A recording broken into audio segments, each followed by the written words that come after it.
임재하신 하나님 앞에 또 이 아담과 하와는 나무 뒤에 숨어 자기의 수치를 가리려고 그렇게 고통스러운 시간들을 보내고 있을 때에 하나님께서 임재하시어 아담과 하와를 부르셨습니다. 그래서 오늘 말씀을 보면 하나님께서 임재하셔서 첫 번째 하신 말씀이 무슨 말씀이냐면 내가 어디 있느냐. 하나님께서 이 말씀으로 시작하신 것은 되게 의미심장한 것이죠. 모든 사람들에게 구원받지 못한 사람들에게 하나님은 분명히 그렇게 말씀하시면서 다가오실 거예요. 누군가 하나님께서 구원하시려고 하나님을 알지 못하고 허물과 죄로 죽어있던 자에게 하나님께서 그를 살리시려고 다가오실 때 하나님이 무슨 말씀을 하실까? 그러면 분명 그 말씀을 하실 것이다. 무슨 말씀이에요? 내가 어디 있느냐. 이런 음성으로 직접적으로 들려주시진 않지만 누군가가 허물과 죄로 죽어 있다가 하나님의 섭리 속에서 말씀을 듣고 이제 하나님께 이렇게 다가오기 시작할 때 그들은 성경에서 무슨 말씀을 읽었든지 분명히 그러한 맥락에 부르심을 받고 있는 거예요. 뭐냐면 내가 어디 있느냐. 구원을 받은 성도들에게도 언제나 이 말씀은 가장 절실한 말씀입니다. 우리가 천국에 가기 전까지는 늘 우리 안에 여죄가 있고 또 우리는 언제나 시시때때로 실수도 하고 넘어지기도 하는 것이 우리의 모습이기 때문에 성도들도 하루를 시작하고 하루를 마감할 때마다 어찌 보면 순간순간의 삶을 살아갈 때 늘 끊임없이 상기해야 되는 하나님의 부르심이 뭐냐면 내가 어디 있느냐예요. 오늘도 이 어디 있느냐라는 것은 이것이 단지 장소적인 의미가 절대로 아니겠죠. 이것이 장소적인 의미가 아니란 말이에요. 물리적인 장소로 따지면 아담은 어디 있었냐면 그냥 하나님이 지어주신 에덴 동산에 있었고 더 구체적으로 말하자면 나무 뒤에 숨어 있었지만 하나님께서 바라시는 것은 물리적이고 지리적인 장소를 묻는 것이 절대로 아니라 그의 지금 마음의 상태와 영적인 상태를 하나님께서 묻고 계신 거죠. 아담아, 아담아, 내가 어디 있느냐? 어디 있느냐? 내가 어디 있느냐는 분명 그가 어떤 마음과 어떤 심령의 상태로 하나님 앞에 어떤 모습으로 서 있느냐를 묻고 계신 것이 분명해요. 그러니까 이것은 구원을 받아야 될 자들에게도 절실한 거고 구원받은 자들도 성화적 회개라는 거로 보면 날마다 이것이 있어서 회개를 하게 되는 거죠. 성화적 회개를 하게 되는 거예요. 오늘도 내가 한 말, 내가 나의 가슴 속에 들었던 생각들, 그리고 내가 행한 행동, 내가 만나는 사람과의 교제, 이 모든 것들이 누구와의 관계 속에서 살펴져야 되는 거예요. 하나님과의 관계 속에서. 그러면 이 말씀은 결국 어떤 뜻을 가지고 있을까요? 하나님과의 관계 앞에 그것이 옳은 것이냐, 그른 것이냐, 하나님의 뜻이냐, 그렇지 않은 것이냐, 이것이 하나님을 노엽게 할 것인가, 기쁘게 할 것인가, 그것은 하나님께서 우리에게 베풀어 주신 그 길을 우리가 걷고 있는 것인가, 아니면 그 길을 이탈한 길을 걷고 있는 것인가, 우리는 신앙으로 가고 있는가, 불신앙으로 가고 있는가, 이 모든 것들이 다 이 말씀 속에는 응축되어 있어요. 그러니까 성도들도 늘 어떤 의식을 가져야 되는 거죠. 내가 어디 있느냐, 오늘 내가 어디 서 있습니까, 하나님? 근데 이 말씀은 늘 많이 생각나는 말씀인 것 같아요. 특히 언제 이 말씀이 생각날 것 같아요, 많이. 이 말씀이 저는 많이 몇 번 인생을 살면서 하나님 앞에 치명적으로 제가 실수할 뻔했던 순간들이 있거든요. 그럴 때 되게 크게 와닿았던 내용들이에요. 그러면 어쩔 때 이 말씀이 많이 기억을 해야 될까요? 그죠? 아까 말씀하신 대로 우리가 뭔가 넘어진 것 같은, 뭔가 잘못 가고 있을 때 이 말씀이 생각날 때가 있어요. 여기는 지금 아담아 아담아는 없는데, 아담아 아담아 내가 어디 있느냐. 어쩔 때는 잘못 살고 있을 때 이 말씀이 이렇게 생각나면 되게 뭔가 정신이 번쩍 드는 것 같아요. 네가 어디 있느냐. 네가 어디 있느냐. 그래서 이 말씀은 늘 지니고 살아야 될 말씀이다. 그래서 누군가 구원을 얻으려면, 그래서 이 말씀이 구원을 받지 못한 자들에게는 구원을 받는 데 있어서 이건 필연적으로 필요한 말씀입니다. 이것은 절대적으로 필요한 말씀이에요. 그래서 이 칼빈이라는 사람이 대단한 신학자인 건 맞아요. 이분은 말씀의 교사가 맞습니다. 그의 기독교 강요 1권 1장을 보면 거기 보면 그런 내용이 나오잖아요. 하나님을 안다는 것은 나를 아는, 인간을 아는 것과 얽혀 있다. 이게 저희가 새가족 교육 받을 때 공부를 했는데, 저희들이 새가족 교육 하니까 참 좋은 것이요, 성도님들이 안 잊어버려요. 제가 설교할 때 맨날 반복이 되니까요. 하나님을 아는 것과 인간을 아는 것, 하나님 앞에서 나를 아는 것이 구원이다. 이것을 떠나선 구원이 없다. 자꾸 얘기하게 돼요. 근데 정말 중요한 얘기예요. 누군가 구원을 얻으려면 하나님을 알아야 하는 동시에 하나님 앞에서 내가 누군지 알아야 합니다. 그래서 코람데오라는 것이 하나님 앞에서란 뜻이잖아요. 코람데오. 그러면 그 말씀이야말로 지금 이 말씀과 직결되어 있어요. 코람데오. 하나님 앞에서만 누가 보이기 시작합니까? 우리가 보이죠. 내가 어디 있느냐. 지금 하나님은 찾아오셔서 내가 어디 있느냐 부르시는데, 이 내가 어디 있느냐라는 말씀은 누구를 깨우치는 말씀이에요? 이걸 누구를 깨우치려고 하는 말씀입니까? 아담과 하와를. 지금은 무엇을 깨우쳐야 할 시기일까요? 죄를요. 은혜를 받는 것이 궁극적인 목적이지만 은혜를 받으려면 뭐를 깨우쳐야 될까요? 죄죠.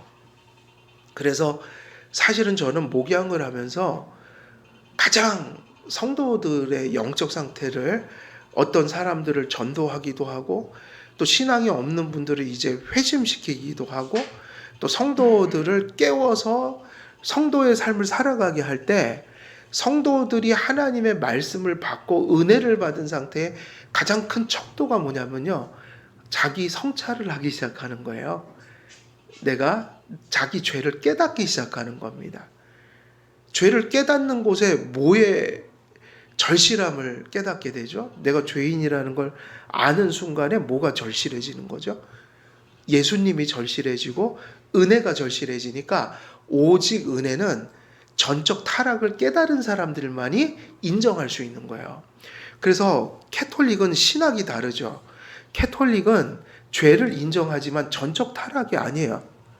우리는 허물과죄로 죽었다고 그러거든요. 뭐가 죽은 거죠? 적어도 하나님의 형상이 하나님과 관계하는 데 있어서 완전히 죽은 거예요. 인간으로서는 많은 것이 남겨져 있지만 하나님을 향해서 관계를 맺거나 구원을 받는데 아무것도 할 수가 없는 존재가 된 거라고요. 전적 타락이라는 건 그런 의미인데, 우리가 전적 타락했기 때문에 무슨 은혜를 부르짖죠? 그냥 은혜가 아니라 오직 은혜예요. 근데 천주교는 어떤 인간론을 가지고 있냐면, 어떤 죄론을 가지고 있냐면, 죽은 게 아니라 뭐라고 가르칠까요? 죄인은 죽은 게 아니라 병든 거예요. 병들었다는 얘기예요. 죽진 않았다. 그러니까 할 수 있는 게 남아있어요, 없어요? 남아있죠. 그래서 은혜를 주시긴 하는데 자기가 다 반응해야 돼요.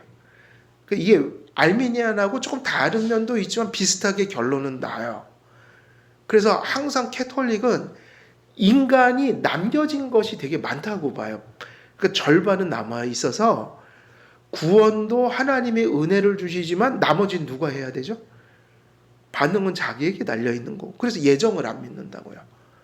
그래서 그 캐톨릭의 그 어찌 보면 신앙 고백, 우리와 같으면 웨스트민스터 신앙 고백서와 같은 카톨릭의 신앙 고백서를 보면 그 당시에 종교개혁 당시에 그 반종교개혁, 종교개혁을 저지하기 위해서 또 교리를 정리했어요. 카톨릭이.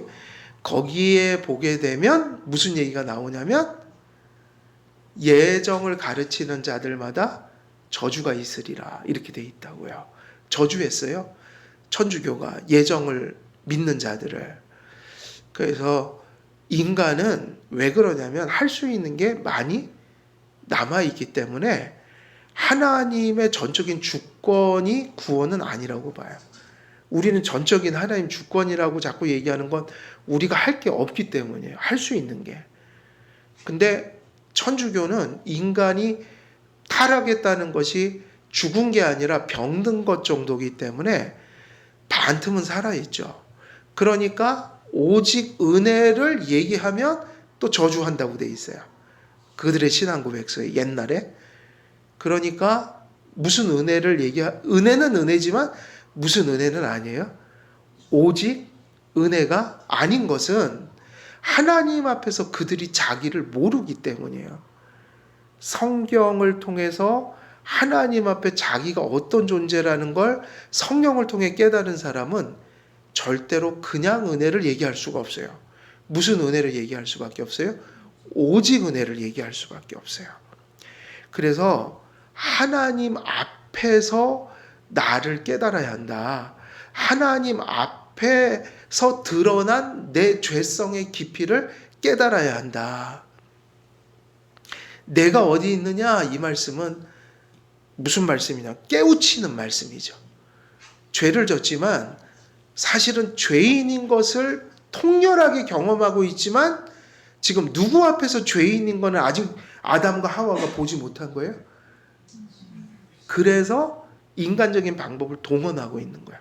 나무 뒤에도 숨어보고 또 무화과 나무 잎을 엮어서 치마도 해 입어보고 다 부질없는 짓들이에요. 하나님 보실 때. 계속 자기가 인식한 죄의 한계 안에서 쓸데없는 짓을 막 하는 거예요. 그래서 인간이 하나님을 만나기 전까지는 죄도 똑바로 깨닫지를 못해요. 죄책감은 있지만 하나님 앞에서 죄책감을 깨달아야 돼요. 저마다 다 죄를 부정하는 사람은 세상에도 없지만 어느 정도는 죄를 다 알지만 그 죄가 누구 앞에서 깨달은 죄여야 합니까? 하나님 앞에서요. 코람데오. 그래서 어중간히 죄를 깨달은 사람들, 이 사람들은 복음을 받아들이질 않아요. 복음을 왜곡하든지 복음이 아닌 인간적 방법을 동원해서 죄를 이렇게 저렇게 해결하려고 하죠. 그래서 교회에서 제일 중요한 일 중에 하나가 무엇일까요? 교회가 해야 할 일 중에 죄를 똑바로 깨닫게 해드리는 거예요. 근데 하나님 앞에서 죄를 깨닫는 것은 무엇을 통하지 않고는 안 돼요? 하나님 말씀을 통해서 죄를 깨닫는다는 의미거든요. 그러니까는 바른 교리와 신학을 전해야 합니다. 다시 말하면 그 교회에 죄론이 바르게 정립되어야 해요. 죄를 잘 깨닫게 하는 것이 1차적으로 가장 중요한 일이에요. 뭐에 있어서 중요할까요? 구원에 있어서 중요하고 성화에 있어서 중요해요. 그러면 왜 죄를 그처럼 교회는 깨닫게 하고자 노력할까요? 그러면 복음 때문이죠. 죄를 인식한 자만이 복음의 가치를 알게 되는 것이고, 왜냐하면 복음이라는 건 죄를 해결하는 그 답이 복음이라고 부르는 거니까. 무엇으로부터 구원하는 게 복음이에요? 죄로부터요. 그래서 예수 그리스도라는 말이, 예수라는 말이 무슨 뜻이었죠?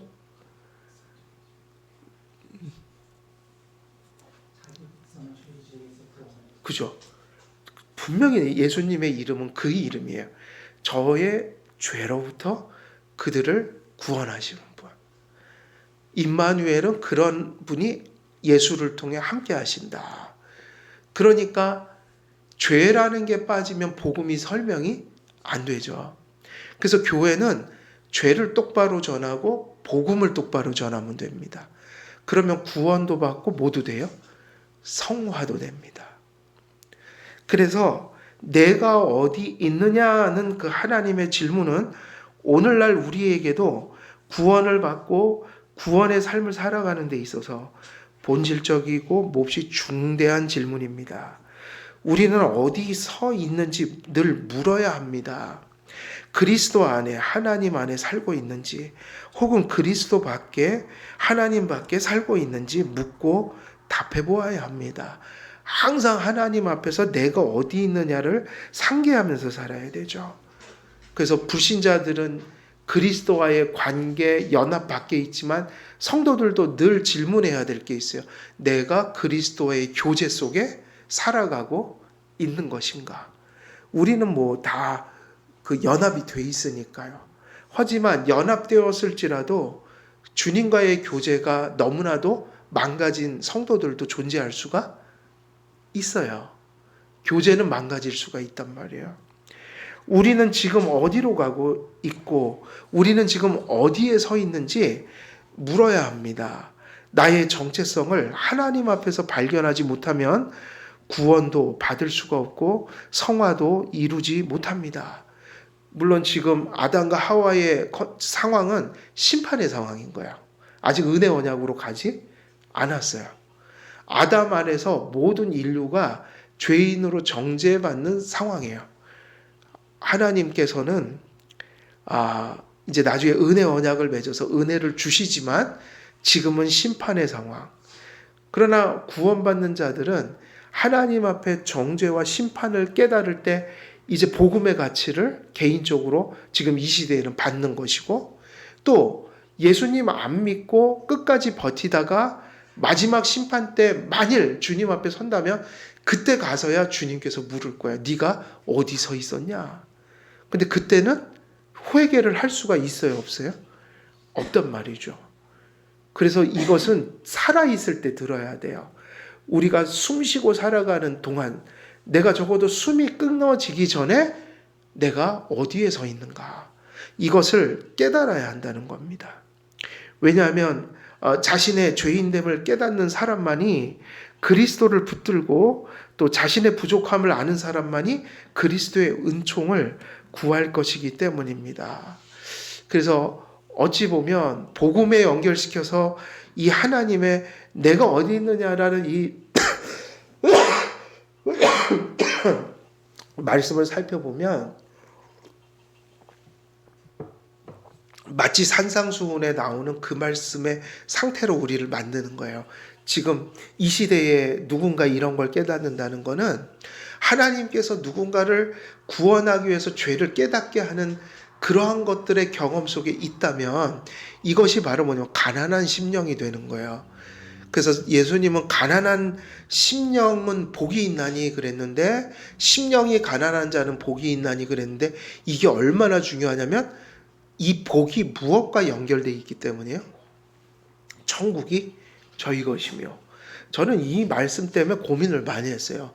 왜냐하면 천국과 연결되어 있기 때문에 이 말씀은 이 말씀하고 똑같아요. 심령이 가난하지 못하면 어딜 못 간다는 얘기예요. 천국을 못 간다는 얘기예요. 그러니까 이 말씀을 얼마나 심각하게 생각해야 합니까?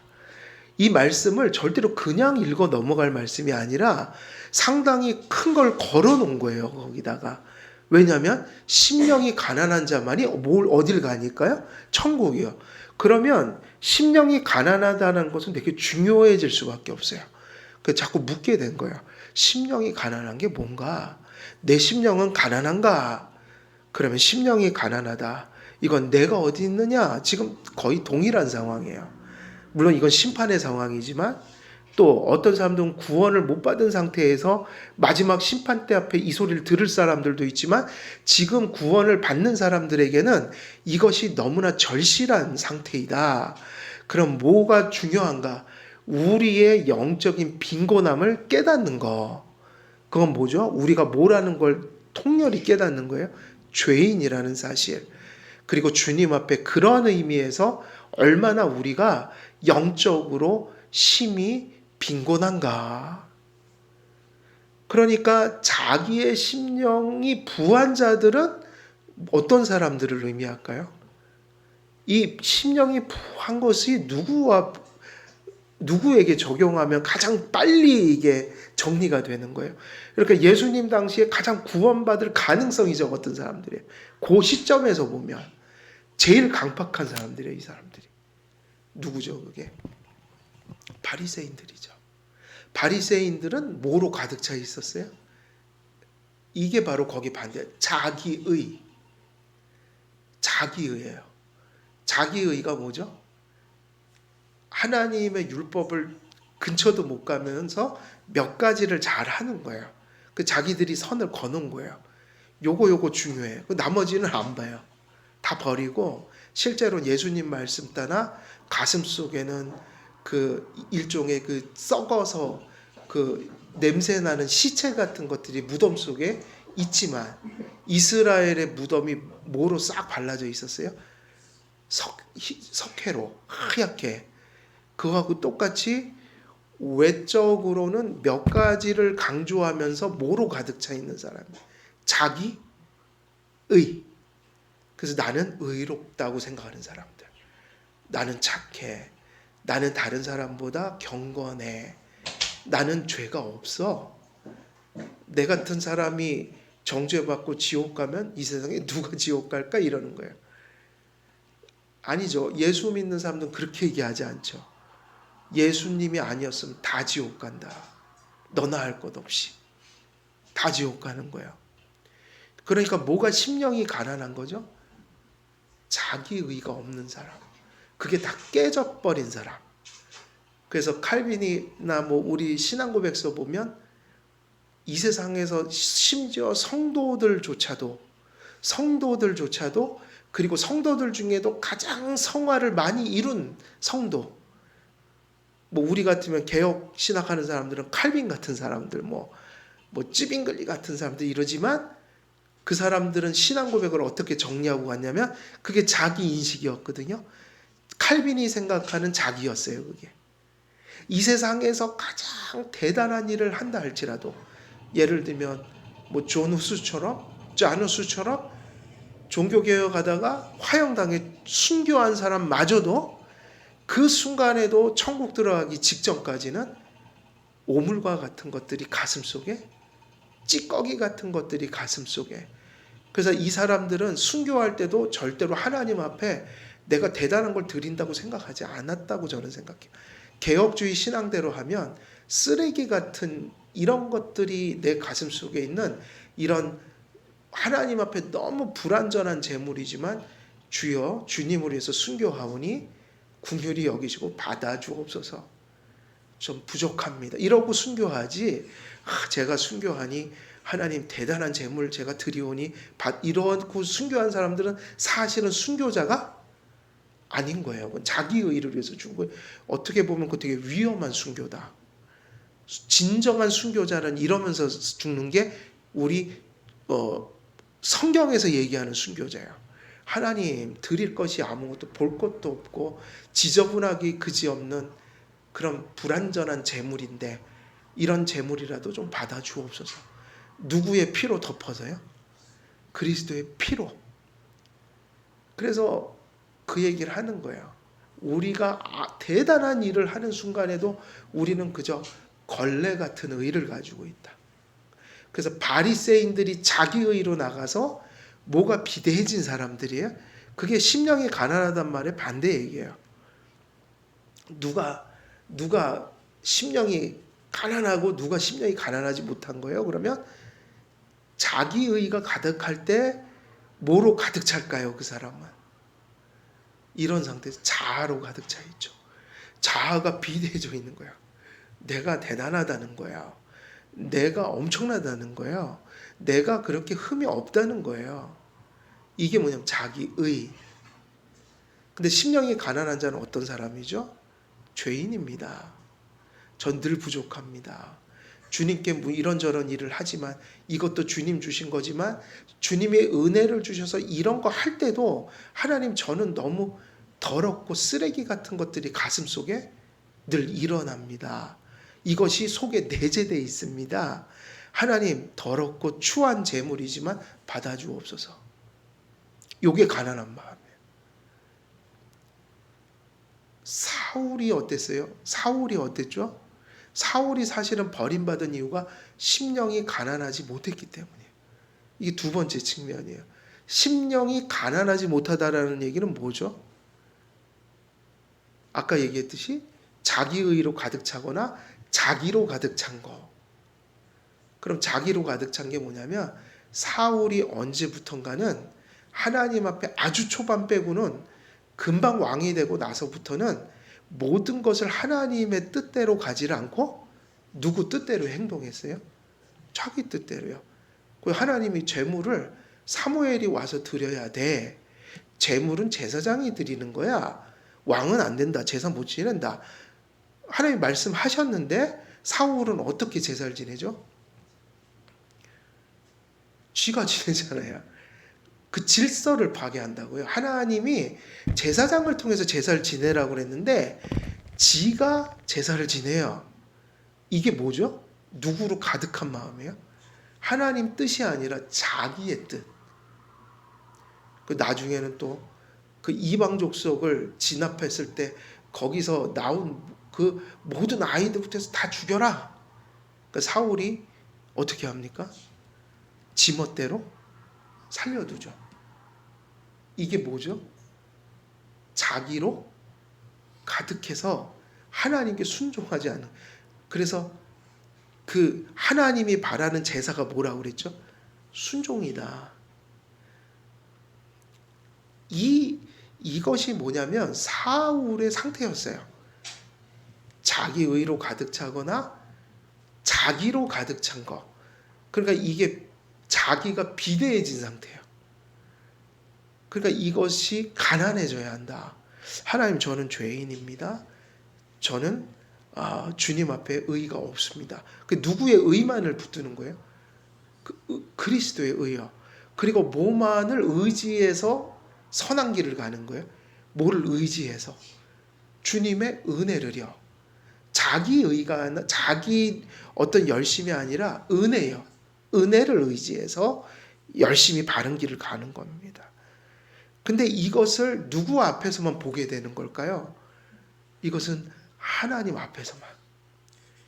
다윗도 한번 이렇게 크게 넘어질 뻔했다가 나단 선지자를 보내서 말씀을 전하잖아요. 그러니까 결국 말씀 앞에서 누굴 본 거예요?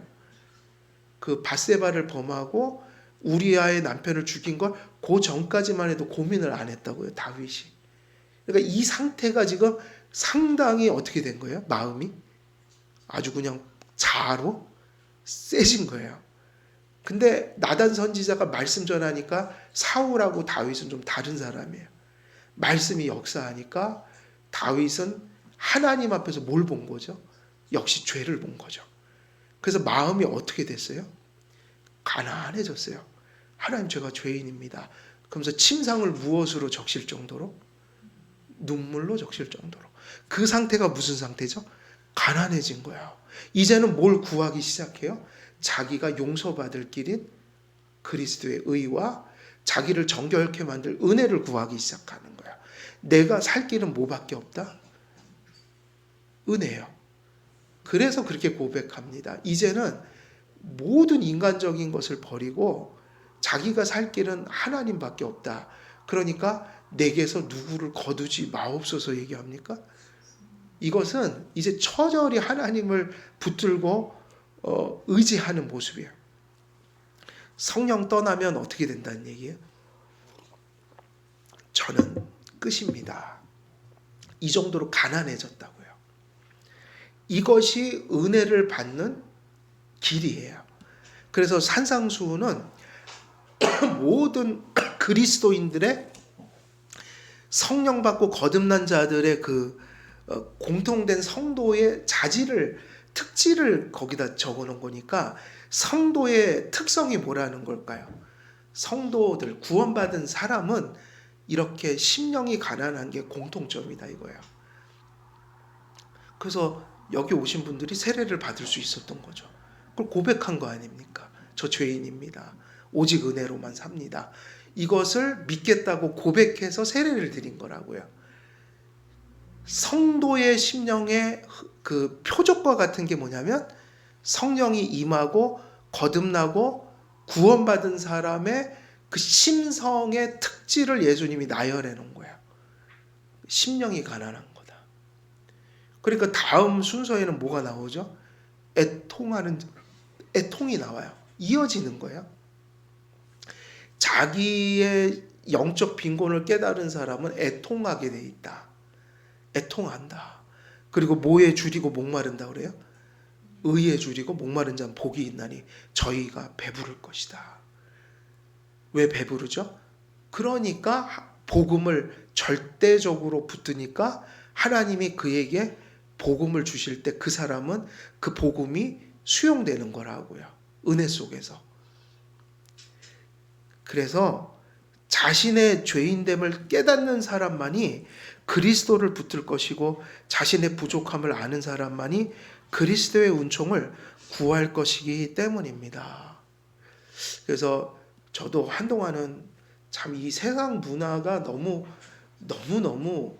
이제 세잖아요. 풍속이, 세상 풍속이 교회를 뒤덮고 있는 듯한 모습이어서 상당히 저도 고민을 많이 했는데 요즘엔 다시 제정신으로 돌아가는 것 같아요.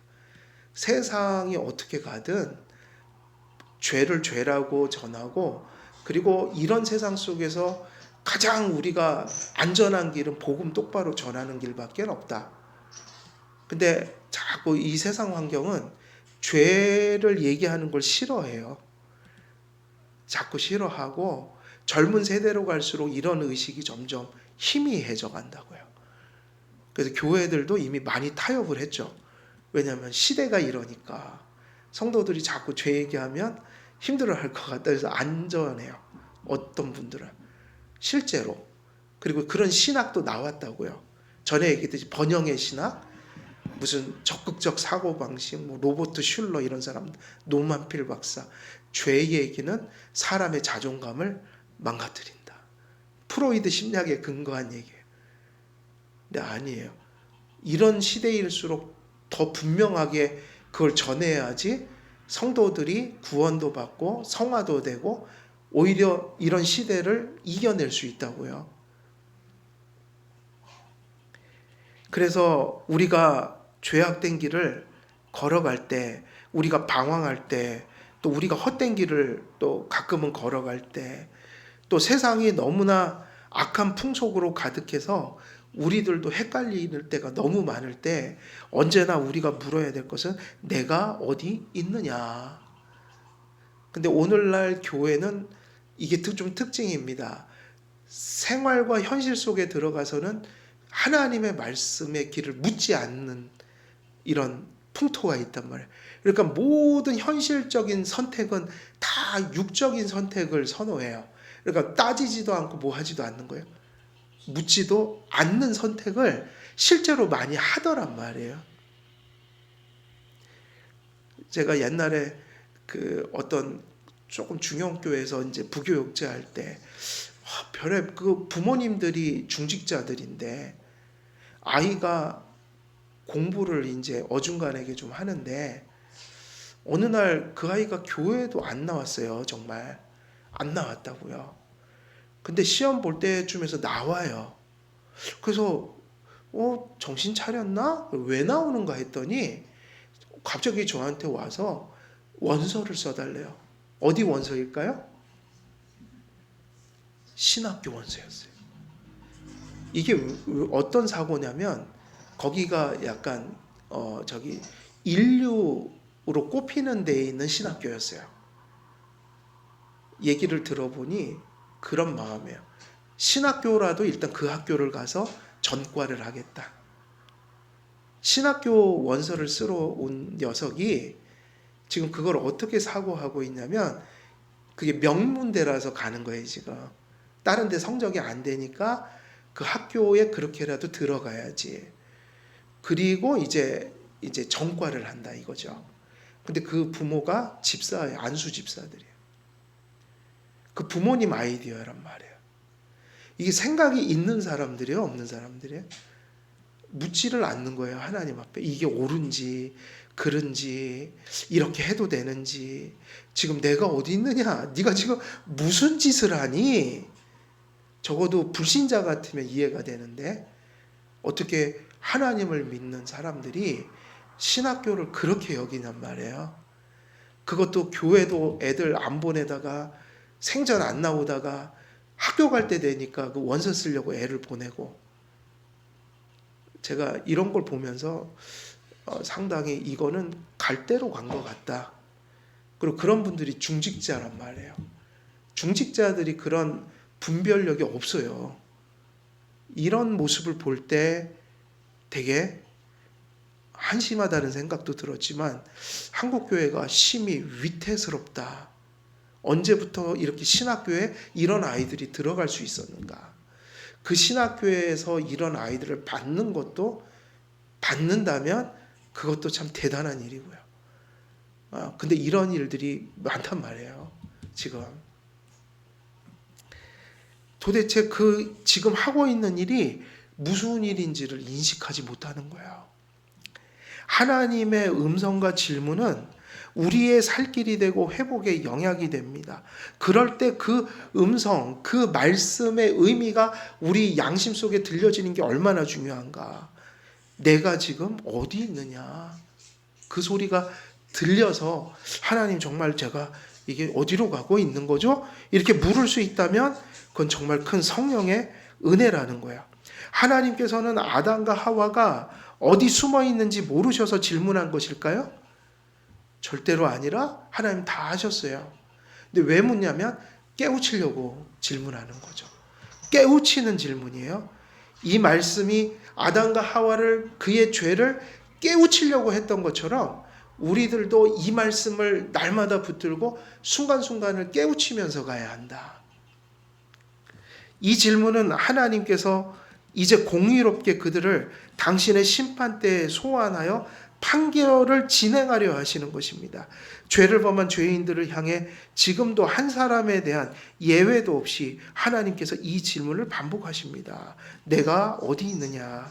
이 질문은 어리석은 사람아, 애처로운 사람아, 내가 나락으로 떨어졌구나 라는 하나님의 무슨 소리이기도 해요. 내가 어디 있느냐는 탄식 소리이기도 한 거예요. 그러니까 내가 어디 있느냐 이것을 우리가 하나님 앞에 넘어졌을 때 탄식하는 소리로 받아들여야 돼요. 애처로운 사람아, 내가 나락으로 떨어지고 말았구나. 내가 지금 어디 있는가? 내가 몹시 위태로운 곳에 서 있구나. 이런 소리가 들려야 그 사람에게 뭐가 있기 시작한 거예요? 소망이 시작되는 거예요. 하나님의 질문은 죄로 말미암아 하나님을 배반하고 하나님과 멀어진 사람들을 깨우치려는 질문이었습니다. 하나님의 질문에 바른 태도로 바르게 답하는 사람들만이 그들에게 다가올 그리스도 안에서 피난처를 발견하게 될 것이기 때문입니다. 죄를 하나님 앞에 깨닫고 가난한 마음이 되고 애통하는 마음이 되고 의에 줄이고 목마른 마음이 되는 사람들은 소망이 있습니다. 왜냐하면 하나님께서 그들을 심판대 앞에 소환하여 그들을 죄인으로 판결하신 공의로운 마음 배후에 죄를 깨닫고 절망한 자에게 그리스도를 제시하시려는 하나님의 자비로운 마음이 존재하기 때문입니다. 물론 아담은 지금 행위 언약이라는 것과 은혜 언약으로 가는 게 좀 갈려 있어요. 그렇지만 우리에게는 이것이 동시적으로 일어난다고 봐야 돼요. 항상 구원하려고 죄를 깨닫게 하시고 복음을 제시하시고 또 우리를 성화시키시려고 우리의 죄를 깨닫게 하시고 성화적 은혜를 붙들게 하시는 그 일이 동시적으로 일어난다는 거예요. 하나님께서는 잃어버린 양을 되찾으시되 목자로 병든 자를 고치시는 의원으로 그리스도를 이 땅에 보내주셨습니다. 아담은 에덴에서 심판자로서 그렇게 하셨지만 오늘날 그리스도는 예수님이 그렇게 말씀하신 것처럼 내가 누구와 같다고 비유하셨어요? 나는 뭐다? 의사다.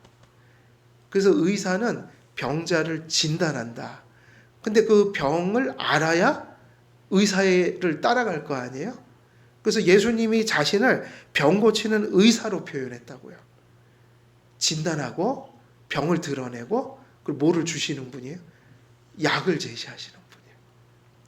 믿음에 이르고 회개에 이르러 구원을 받는 일은 죄를 깨닫고 절망하는 일을 전제합니다. 그래서 오늘날 많은 사람들이 구원의 은혜, 성화의 은혜, 신앙의 은혜를 많이 바라는데 뭐를 생략하고 자꾸 가려니까 문제예요. 죄를 생각 안 한다는 거예요. 그러니까 이게 좀 안타까워요. 순서상 이게 맞잖아요. 자기를 돌아보고 죄를 깨닫고 하나님 앞에 회개하면서 주님의 용서와 새롭게 하는 은혜를 이제 받아야 되는데 많은 사람들이 뭐를 생략해 버려요. 네. 그래서 뭔가 문제가 일어나면 먼저 생각해야 되는 건 하나님 기도해 줘야 되는 거야. 저 사람이 빨리 죄를 깨닫게 해 주옵소서. 하나님 죄를 깨닫게 해 주옵소서. 죄를 깨닫고 죄로부터 우리가 헤어날 수 있는 길이 은혜밖에 없으니 죄를 깨닫는 가운데 은혜를 붙들게 하옵소서 이래야 되는데 뭐를 생략해 버려요? 네, 죄를 은근슬쩍 생략하고 막 일이 좀 잘 되거나 그 아주 지엽적인 일들이 약간 해결되는 듯한 조짐이 보이면 하나님 은혜 받았다고 막 그런 얘기를 하는 거야. 근데 사실 되게 위험한 얘기예요. 죄를 깨달아야 되죠. 그리고 회개해야 되죠. 그 속에서 용서받는 은혜를 받아야 되고 그리고 새롭게 되는 은혜를 받아야 한다. 근데 그 과정은 다 빼버리고 복음만 얘기한다? 복을 얘기한다? 뭐 해결을 얘기한다 그러면 그게 절반의 은혜예요. 되게 절반 은혜. 아담과 하와가 범죄하였을 때 하나님께서는 심판자로 그들을 당신 앞에 부르셨지만 하나님께서는 창세기 3장 15절에 원시복음을 준비하심으로 그분께서 반역한 그들을 버리지 아니하시고 여전히 사랑하고 계심을 알 수 있습니다. 하나님께서는 그들을 신문하시고 조사하시고 그들이 죄를 깊이 뉘우치고 고백하도록 유도하십니다. 죄에 절망하는 일이 중요하지만 그리스도가 예비되어 있지 않다면 절망은 영원한 절망으로 이어질 뿐입니다. 하나님의 판결과 형벌 선고의 과정 속에서 아담과 하와가 죄인된 자신의 정체성을 인식하고 절망하는 일이 궁극적으로 해석될 것이냐 부정적으로 해석될 것이냐는 죄에 대한 깊은 깨달음과 고백이 성령에 의해 그리스도에 대한 믿음으로 인도될 것이냐 그렇지 못하느냐에 달린 것입니다. 그리스도에 대한 믿음에 이른다면 우리의 죄에 대한 애통은 사실은 누구로부터 온 손길로 봐야 되는 거예요. 그 고통들이 복음을 붙드는 대로 갔다면 그는 성령님이 역사하신 죄의식인 거야. 복음이 안 받아들여지면서 죄의식만 있다면 그거는 자연인들이 경험하는 것을 의미하죠. 그래서 우리가 요즘에 이 뭐 자녀 문제 많이 나오니까 저는 그걸 보면서 이렇게 많은 생각을 하게 돼요. 설사 그게 오은영이든 또 뭐 요즘에 또 오은영을 비판하는 또 분들이 나왔죠. 근데 그것도 전부는 아니에요. 그것도 세속적인 얘기를 하고 있을 뿐이에요. 그러니까 표피적인 얘기를 하고 있을 뿐이고 구원과 상관없는 얘기를 하고 있는 거예요. 이해되시죠?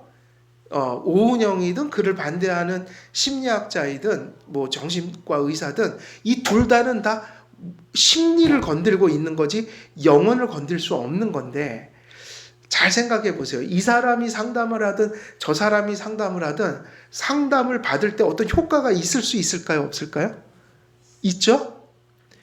근데 크리스찬들은 어떤 아이에게 문제가 있을 때 두 가지를 다 볼 필요는 있어요. 윤리적인 면이나 그런 어떤 관계적인 면에서 전문가들과 상담을 했다. 그러면 그들에게 어떤 변화가 일어났다. 어떤 효과가 있는 거예요. 그러나 중요한 거. 그 상담을 받았더니 애가 이제 180도 달라졌다. 근데 그게 하나님 앞에 회개하는 데까지 이르지 못했다면 구원의 문제는 아직 남아있는 거라고요. 근데 요즘에는 뭐가 더 커요? 그것이 다 된 줄 안단 말이에요. 그게 아니에요. 하나님 앞에 이 아이에게 우리는 교회로 와서 이제 물어야 돼요. 그 오은영이나 뭐 그 반대하는 분들에게 상담받고 애가 바뀌었어요 이럴 수 있지만 그 아이의 영혼을 진정 아는 부모라면 손을 붙들고 교회에 와서 그 아이의 영혼을 점검하게 되는 거예요. 그러면 네가 그동안에 그 상담받을 때 많이 바뀌었는데 네가 그동안에 했던 그 나쁜 짓들을 너는 죄라고 생각하니? 물어야 돼요. 하나님 앞에 회개하니? 너 예수님께 용서받아야 돼. 그리고 단지 그런 데까지만이 아니라 하나님 앞에서 삶을 바꿔가야 돼.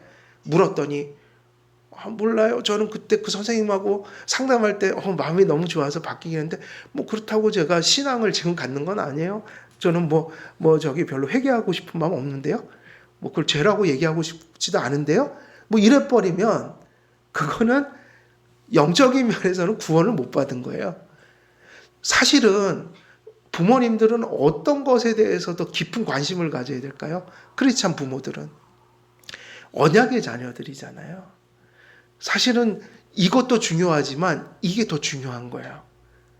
여기서 해결 안 되는 거는 인간적인 면에서 문제지만 이건 구원의 문제인데 이거로 끝내서는 안 된다.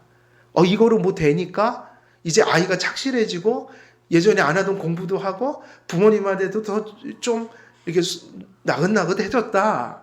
이거로 다 된 게 아니라 이 아이가 과연 그때 그 문제들 속에서 하나님 앞에서 회개를 했는지 지금 신앙이 회복된 것인지 이런 것을 더 고민해 줘야 되죠. 그래서 오은영이나 그 반대편에 있는 그런 교수들한테 듣지 못했던 복음을 죄에 대한 이야기를 교회에 와서 들려주고 제시받아야 된다. 왜냐하면 그것은 구원과 무관한 얘기예요. 근데 이것도 중요하다고 보는데 그렇다고 해서 이게 구원의 문제가 아니니까요. 이게 되게 중요한 문제예요. 그래서 죄로 하나님 앞에서 자기를 발견하고 은혜를 철저히 붙드는 일은 이것이 어찌 보면 하나님 앞에 받는 복 중에 너무너무 중대한 복인 거예요. 이런 관점들을 우리가 잊어서는 안 될 테고 그렇다면 오늘은 이제 이 설교를 마감하면서 결국은 이제 우리가 기억해야 될 게 뭘까요? 우리는 구원을 받은 자들이기 때문에 회심은 아니지만 우리가 성화되는 자로서 날마다 하나님 앞에 은혜 속에서 살기 위해서 무슨 질문을 항상 던지면서 살아야 될까요?